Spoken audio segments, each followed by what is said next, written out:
Selamat datang di mata kuliah Neurorestorasi dan Rehabilitasi, salah satu mata kuliah wajib pada semester 7 PPDS Neurologi FKKMK UGM. Melalui mata kuliah ini, Anda diharapkan tidak hanya memahami konsep dasar neurorestorasi, tetapi juga mampu mengimplementasikan prinsip neurorehabilitasi, neuromodulasi, neuroengineering, dan neuroregenerasi dalam pengelolaan pasien neurologi sehari-hari. Kompetensi tersebut akan menjadi bekal penting untuk memberikan pelayanan neurologi yang tidak hanya berorientasi pada diagnosis dan terapi akut, tetapi juga pada pemulihan fungsi dan peningkatan kualitas hidup pasien. Untuk mencapai capaian pembelajaran tersebut, proses belajar dirancang menggunakan berbagai metode pembelajaran yang saling melengkapi. Selain kuliah dan diskusi berbasis evidence, Anda akan mengikuti hands-on clinical learning di berbagai wahana pendidikan, di antaranya di Poliklinik Neurorestorasi, layanan TMS, unit stroke, layanan stem cell, serta berbagai aktivitas praktik klinis lainnya. Di sana, Anda akan mengamati, berdiskusi, kemudian secara bertahap berlatih mengimplementasikan berbagai modalitas neurorestorasi di bawah supervisi dosen pengampu. Pembelajaran juga diperkaya dengan telaah artikel ilmiah, fokus group discussion, presentasi jurnal, serta pembelajaran mandiri. Diskusi kasus juga mengintegrasikan seluruh komponen neurorestorasi. Asesmen pada mata kuliah ini juga dirancang secara komprehensif. Penilaian tidak hanya dilakukan melalui kuis dan ujian tertulis, tetapi juga melalui penilaian praktik klinis, tugas individu dan kelompok, presentasi jurnal, diskusi kasus, serta kemampuan Anda menerapkan prinsip neurorestorasi secara langsung pada pasien. Pada akhir semester, kompetensi akan dievaluasi melalui Osler, yang menilai kemampuan berpikir klinis, keterampilan, komunikasi, dan profesionalisme dalam menyusun program neurorestorasi yang komprehensif dan berbasis bukti. Kami berharap Anda mengikuti setiap proses pembelajaran secara aktif, memanfaatkan setiap pengalaman klinis sebagai kesempatan belajar, serta terus mengembangkan sikap kritis terhadap perkembangan ilmu neurologi, terutama neurorestorasi.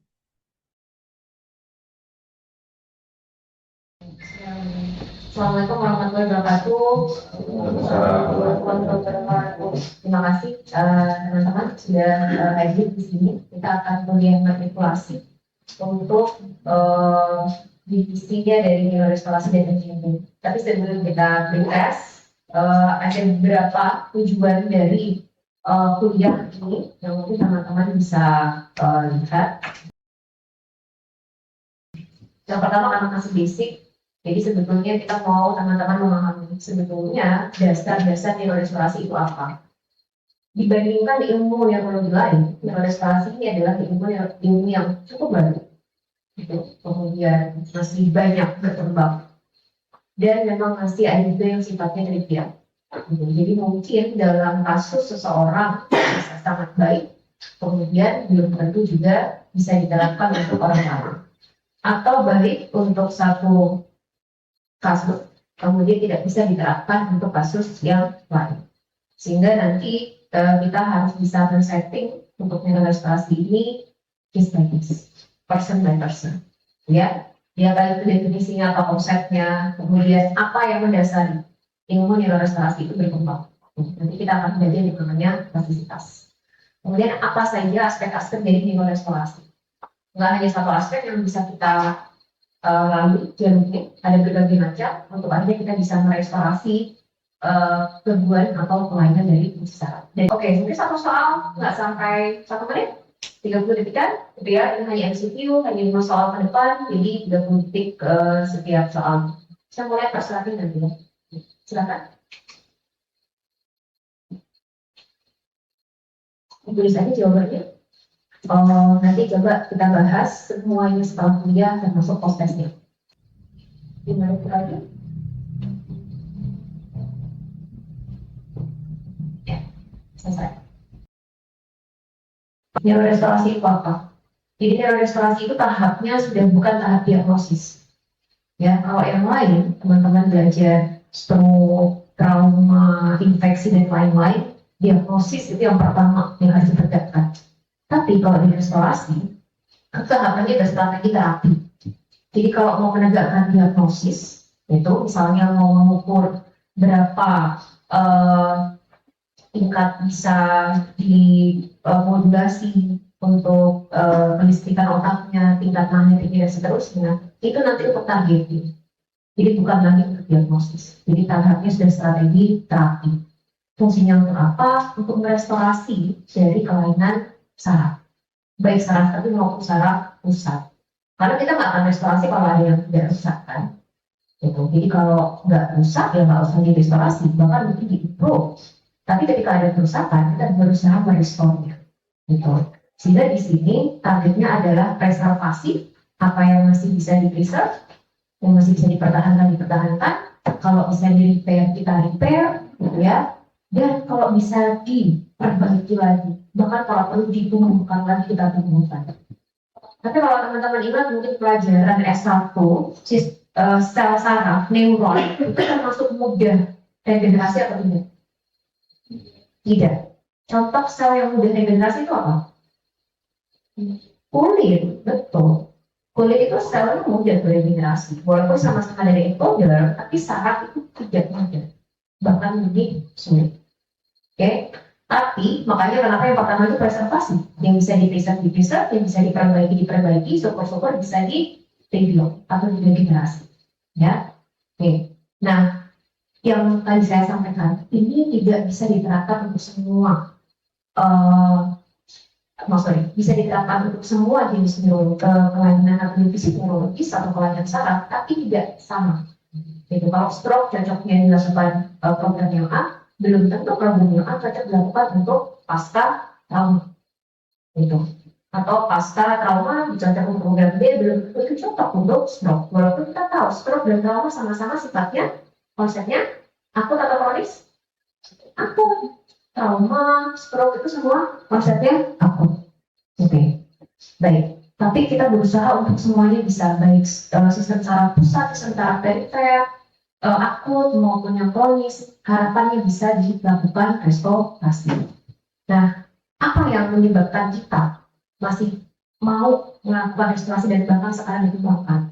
Karena di sistem internal kita, sistem saraf itu yang namanya neuroplastisitas.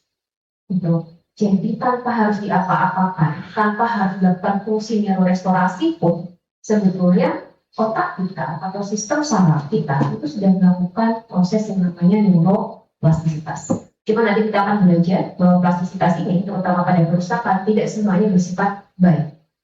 Ada yang sifatnya nanti namanya adaptif dan maladaptif. Gitu. Ya, nanti kita akan belajar.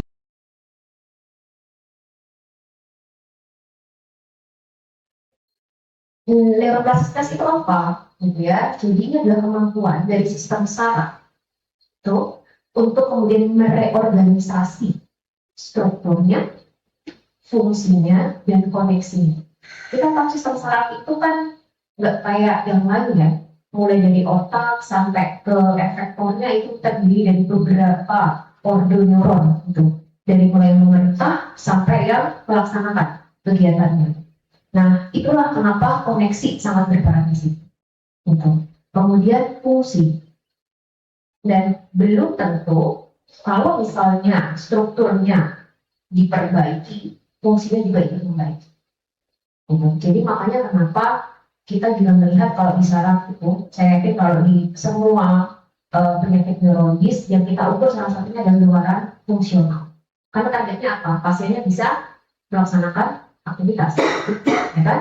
Kalau misalnya ternyata strukturnya baik, dia bisa ngerti, tapi ternyata pasiennya tetap bedridden, ternyata nggak tujuannya. Enggak. Makanya kenapa kalau di restorasi salah satu tolak ukurnya itu juga dari ukuran fungsional. Nah, ini yang kita sebut sebagai plastisitas atau neuroplastisitas. Ada beberapa tingkatannya. Yang pertama adalah sinaptik dulu.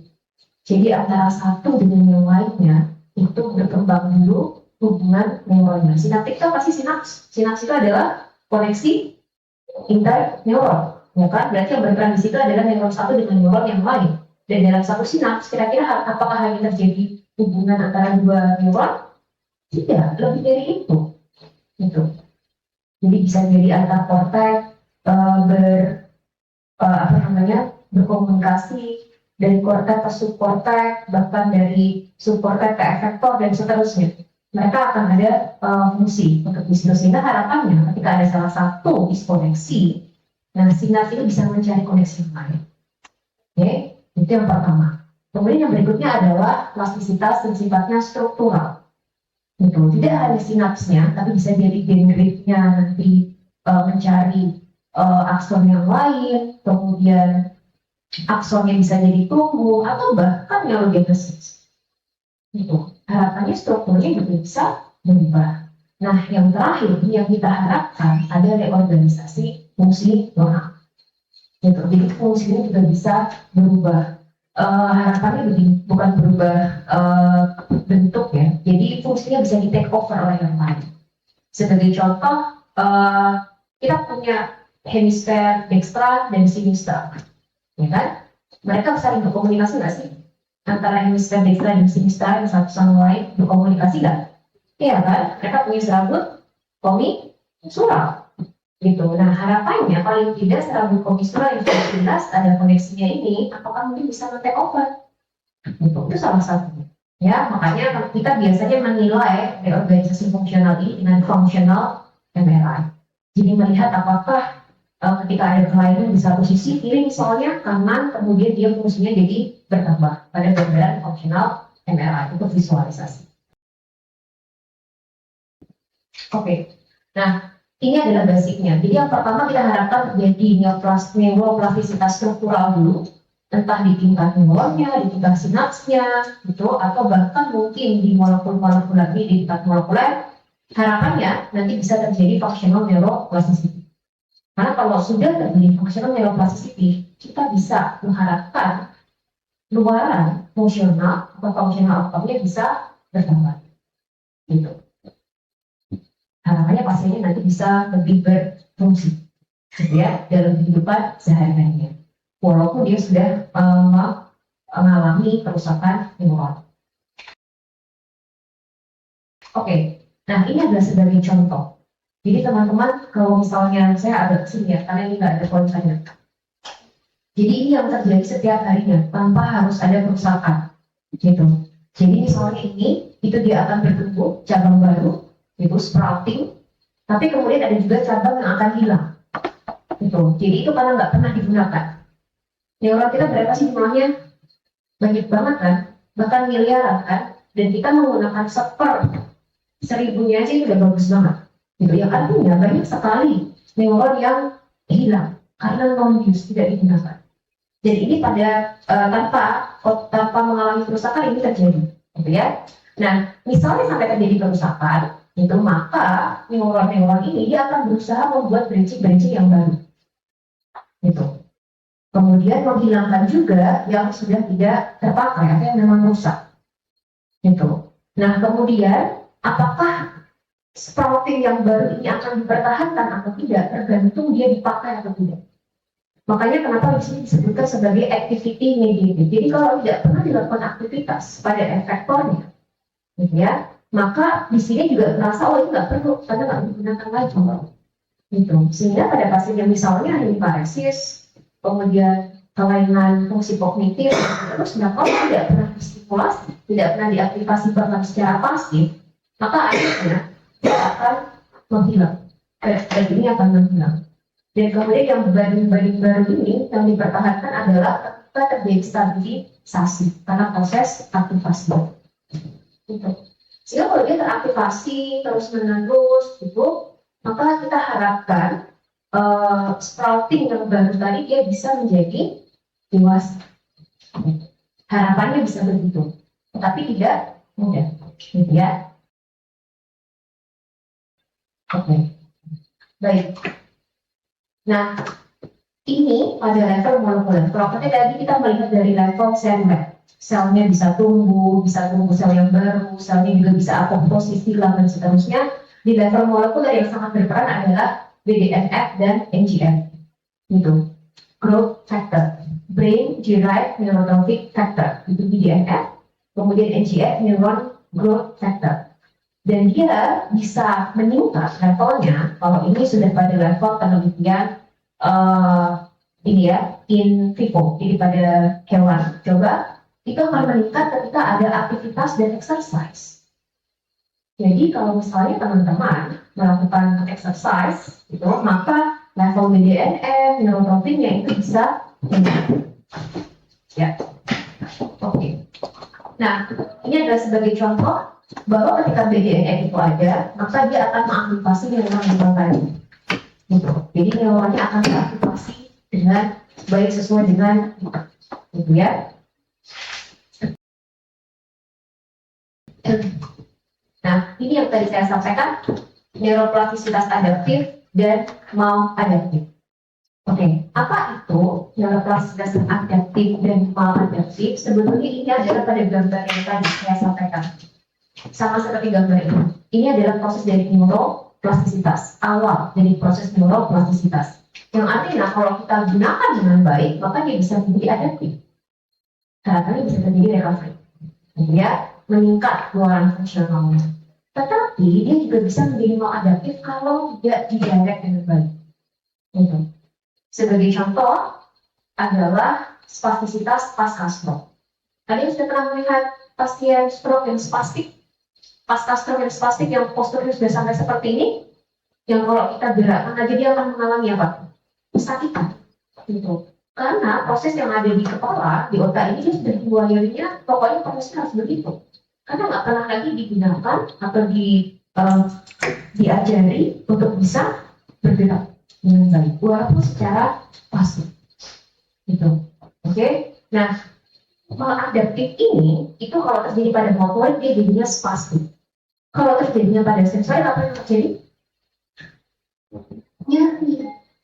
Pada pasien post stroke bisa ada yang namanya central post stroke pain. Karena dia terus-terusan memberikan sinyal yang seharusnya tidak ada. Nyeri itu kan harusnya ada rangsangannya kan? Tapi ini tanpa rangsangan dia terus mengeluarkan persepsi nyeri. Gitu tadi karena maladaptif. Ya, oke. Jadi neuroplastisitas itu kita menyebut sebagai pedang bermata dua. Kalau baik dan kita arahkan dengan baik, maka dia akan mendukung proses penyembuhan, meningkatkan fungsional otak. Tapi kalau tidak diarahkan dengan baik aktivitasnya, hanya akan menjadi proses yang maladaptif. Nah, ini sangat berhubungan dengan apa? Kapan kita mulai? Gitu. Apakah segera setelah offset dan lain-lain nanti kita coba pelajari, oke? Dan strateginya itu tidak hanya aktivitas, ternyata ada juga strategi nanti kita belajar setelah ini aspek-aspek restorasi, ada yang sifatnya farmakologis, ada yang non farmakologis dan semuanya saling mendukung. Bahkan yang paling penting sebenarnya ada behavioral therapy. Nah, di sini teman-teman besok berperan. Jadi pada saat menjadi spesialis, yang akan menyulitkan proses ini terjadi adalah pasiennya biasanya sudah tidak punya harapan. Gitu.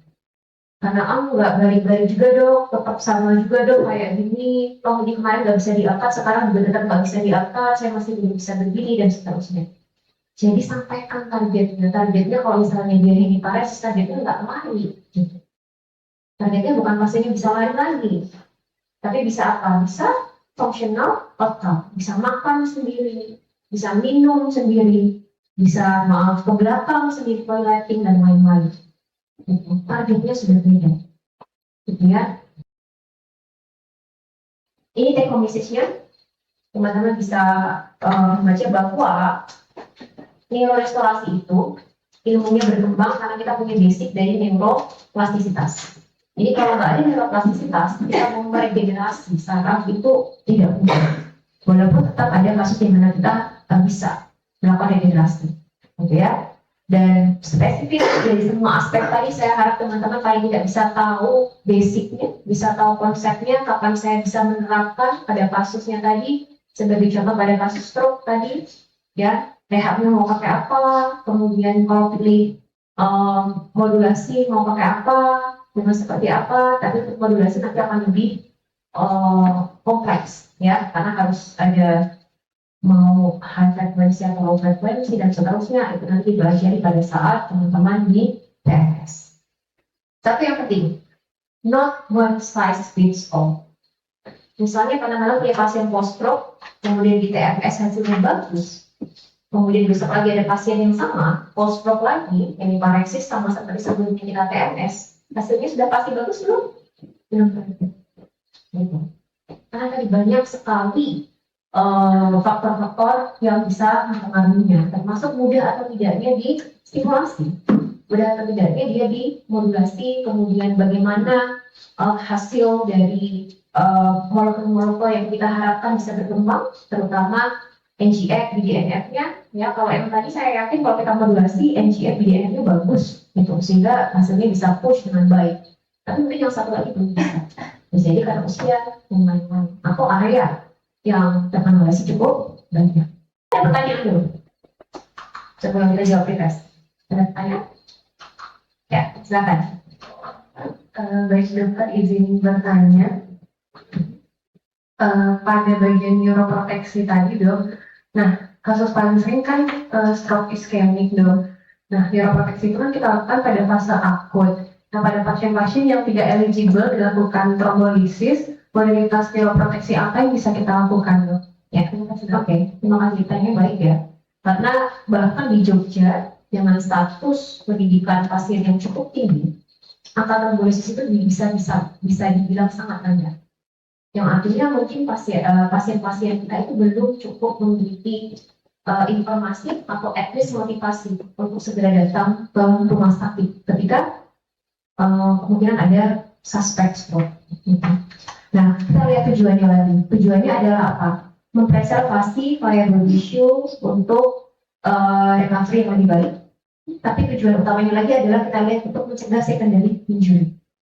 Nah, kalau pasiennya sudah lewat begitu, maka proteksi yang kita bisa berikan adalah agar tidak terjadi stroke ulang.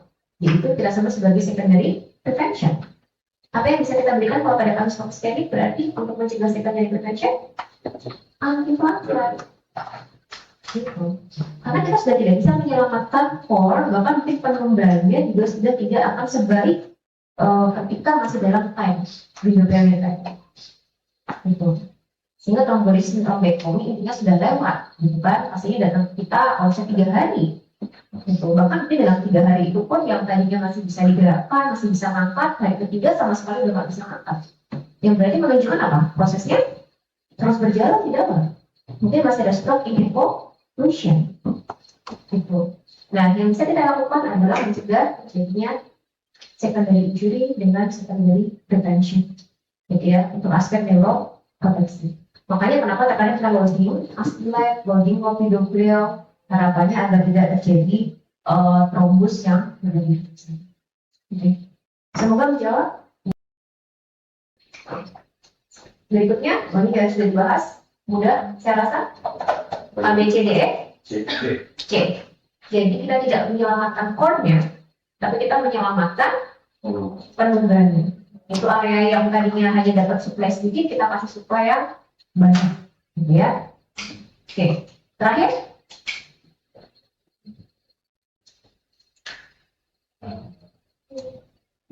A, B, C, D, E? E.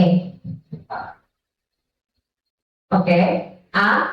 Ini kira-kira sangat ini ya, sangat bervariasi. Oke, rehabilitasi dari setelah 1 bulan pasca stroke, setuju? Wah, kita bisa memulainya kapan tadi?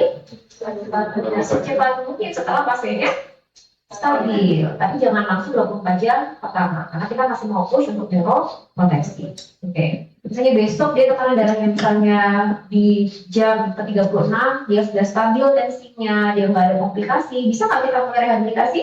Bisa. Ya, tapi nggak terlalu berjalan ya. Oke. Yang B, 8 jam pertama setelah stroke akut. Enggak, apalagi pastinya habis kamu trombolisis, boleh nggak jalan-jalan? Enggak, masih harus diawasi 24 jam kemudian. Ya kan, kita harus cek NHSS, cek tekanan darah, cek apa? Komplikasi, transformasi hemoragik, dan lain-lain. Ya, cek? Iya, justru C jawabannya. Dia beradaptasi untuk apa? Kalau misalnya dia mengalami kerusakan, harapannya ada terjadi reorganisasi fungsional. Ya, tapi harus diarahkan aktivitasnya kita yang bisa. Oke, yang D rehabilitasi justru nggak bisa. Rehabilitasi jangka panjang itu dilakukan oleh siapa? Jangka panjang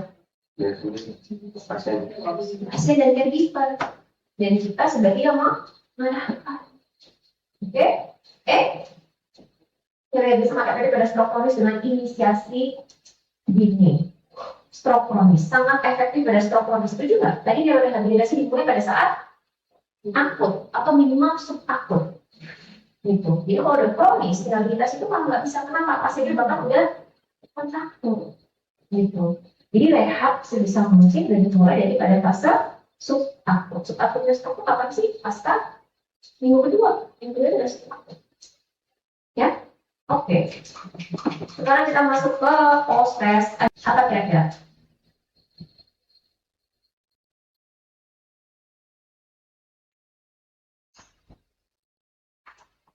Yang saya sampaikan tadi, jadi dia pada saat menggerakkan tubuh yang paresis, ternyata justru area ipsilateral otaknya yang berfungsi lebih. Artinya ada functional neuroplasticity. Jadi sudah mulai ada take over. Dari sisi yang satunya berarti komisurannya Oke, proses kedua.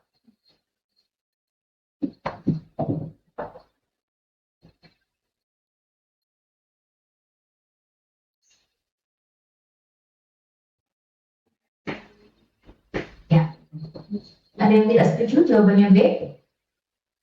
Setuju ya? Oke. Sudah terbukti paling tidak pada hewan. Ya, pada hewan terbukti. Tetapi ini pun juga yang mendasari. Bedanya tadi fungsinya sebagai apa sih? Core molekul untuk terjadinya plastisitas. Ya, neuroplastisitas itu core molekulnya adalah BDNF dan NGF. Oke, proses ketiga.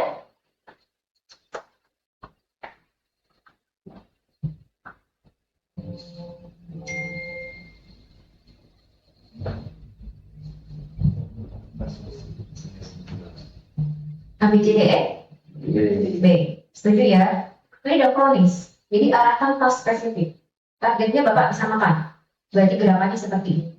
Itu. Targetnya Bapak bisa ganti baju. Targetnya seperti ini. Ditambah dengan neuromodulasi. Contohnya neuromodulasi tadi? RTFS, PDCS, dan lain. Ya, oke. Next. Belum apa? Oke, karena konsep utamanya benar. Konsep utamanya adalah kita mau memperbaiki lingkungannya. Bukan mau mengganti selnya yang rusak. Gitu.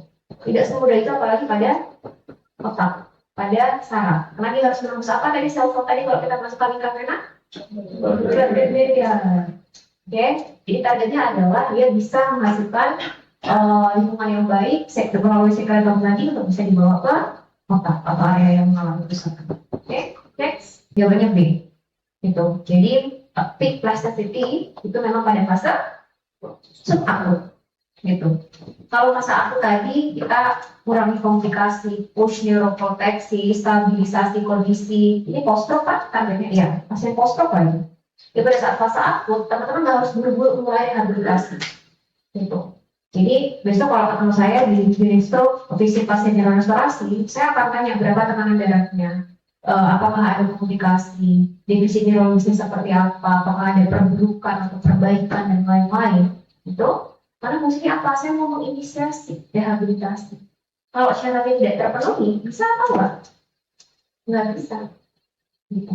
Syaratnya apa?